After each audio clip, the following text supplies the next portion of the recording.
ફૂલની રાજકુમારી થંબેલીનાની વાર્તા. મારી ચેનલમાં નવા છો તો મારી ચેનલને લાઈક કરો, શેર કરો, સબસ્ક્રાઇબ કરો.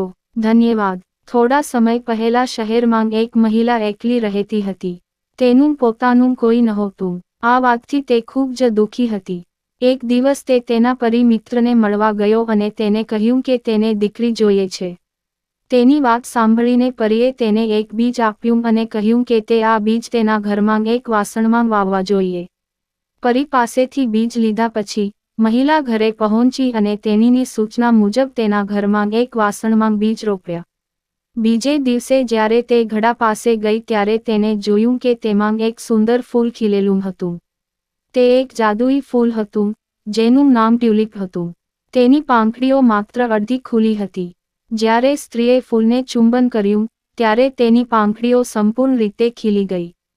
ફૂલ ખીલતાની સાથે જ તેમાંથી એક ખૂબ જ સુંદર છોકરી બહાર આવી. આ છોકરી ફૂલ જેવી નરમ હતી અને અંગૂઠાના કદની હતી, તેથી સ્ત્રીએ તેનું નામ થંબેલીના રાખ્યું. સ્ત્રીએ થંબેલીનાને કહ્યું, દીકરી, હું તારી માતા છું. હવેથી હું તારી સંભાળ રાખીશ અને તને ખૂબ પ્રેમથી રાખીશ. આ સાંભળીને થંબેલીના પણ ખૂબ ખુશ થઈ ગઈ અને તે જ ઘરમાં ખુશીથી રહેવા લાગી. એક દિવસ થંબેલીના રમી રહી હતી. પછી દેડકાની નજર તેના પર પડી. દેડકાએ મનમાં વિચાર્યું કે શા માટે હું મારા પુત્રના લગ્ન તેની સાથે ન કરાવી દઉં. આ વિચારીને દેડકાએ થંબેલીનાને ઉપાડ્યો અને તેને તેના પુત્ર પાસે લઈ ગયો. દેડકાના પુત્રએ થંબેલીનાને જોયો અને તેની સાથે લગ્ન કરવા સંમત થયો. દેડકાએ થંબેલીનાને તળાવની નજીક એક પાન પર મૂકી અને લગ્નની તૈયારીઓ શરૂ કરી. તળાવની વચ્ચોવચ્ચ એક પાન પર બેઠેલી થંબેલીના ઈચ્છે તો પણ ત્યાંથી ભાગી શકતી ન હતી.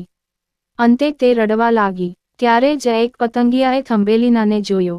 તેણીએ તેને ત્યાંથી ઉપાડ્યો અને તેને ફૂલોના શહેરમાં લઈ ગયો.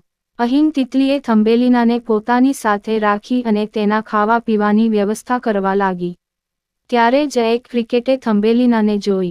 તેની સુંદરતા જોઈને તે પણ પ્રભાવિત થઈ ગયો. તે થંબેલીનાને તેના દિલની વાત કહેવા આવ્યો હતો. આ સાંભળીને થંબેલીનાએ તેને સમજાવ્યું કે અમે બંને એક ન હોઈ શકીએ. આપણે જુદા જુદા જીવો છીએ.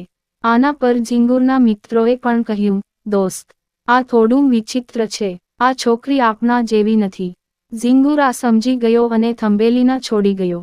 આ પછી થંબેલીનાએ તેના ઘરનો રસ્તો શોધવાનું શરૂ કર્યું. પછી તે એક છિદ્રમાં ભટકાઈ. તે છિદ્રની રાણી એક ઉંદર હતી, જે ખૂબ વૃદ્ધ હતી. ચૂહિયાએ થંબેલીનાને ટેકો આપ્યો અને બદલામાં તેણીને ઘરના તમામ કામો કરાવવાનું શરૂ કર્યું. એક દિવસ એક છછુંદર ઉંદર તેના ઘરે આવ્યો, જેનું નામ શ્રીમોલ હતું. ભલે તે જોઈ શકતો ન હતો, પરંતુ તે થંબેલીનાના અવાજથી આકર્ષાયો. શ્રીમોલે વૃદ્ધ ઉંદરને કહ્યું કે તે થંબેલીના સાથે લગ્ન કરવા માંગે છે અને ઉંદરે તેમના લગ્નની ગોઠવણ કરી. પછી શ્રીમોલને છોડવા માટે ઘરની બહાર નીકળતી વખતે થંબેલીનાને એક પક્ષી મળ્યું, જે ઘાયલ અને બેભાન હતું. થંબેલીનાએ તરત જ તેને મદદ કરવાનું શરૂ કર્યું. વૃદ્ધ ઉંદર અને શ્રીમોલે તેને રોકવાનો પ્રયાસ કર્યો, પરંતુ થંબેલીનાએ સાંભળ્યું નહીં. તે દિવસ રાત પક્ષીની સંભાળ રાખતો. થોડા દિવસો પછી પક્ષી સંપૂર્ણપણે સ્વસ્થ થઈ ગયું. થંબેલીના પક્ષીના સ્વસ્થ થવાથી ખુશ હતી, પરંતુ લગ્નનો દિવસ નજીક આવતાં તે બેચેન બની ગઈ હતી. થંબેલીનાએ પક્ષીને બધું કહ્યું. આ સાંભળીને પક્ષીએ કહ્યું, જલ્દી મારી પીઠ પર બેસો. હું તમને અહીંથી દૂર લઈ જઈશ. થંબેલીના તરત જ પક્ષીની પીઠ પર બેસી ગઈ. પક્ષી થંબેલીનાને ત્યાંથી દૂર ફૂલોના દેશમાં લઈ ગયો. અહીં ફૂલોના રાજકુમારે થંબેલીનાના દર્શન કર્યા. રાજકુમારે તેને જોતાં જ પૂછ્યું, શું તું મારી સાથે લગ્ન કરીને આ સ્થાનની રાણી બનીશ? થંબેલીના કશું સમજી શકતી ન હતી. પછી પક્ષી ત્યાં પહોંચ્યું અને કહ્યું કે તે ફૂલોનો રાજકુમાર અને સારા દિલનો વ્યક્તિ છે. આ સાંભળીને થંબેલીનાએ લગ્ન માટે હા પાડી. લગ્ન પછી થંબેલીનાને ફૂલોના દેશમાંથી પાંખો પણ મળી અને થંબેલીના ફૂલોની રાજકુમારી તરીકે ઓળખાવા લાગી. વાર્તામાંથી બોધ. આ વાર્તામાંથી આપણે શીખીએ છીએ કે આપણે હંમેશા બીજાનું ભલું કરવું જોઈએ. પૂરી વાર્તા સાંભળવા માટે ધન્યવાદ.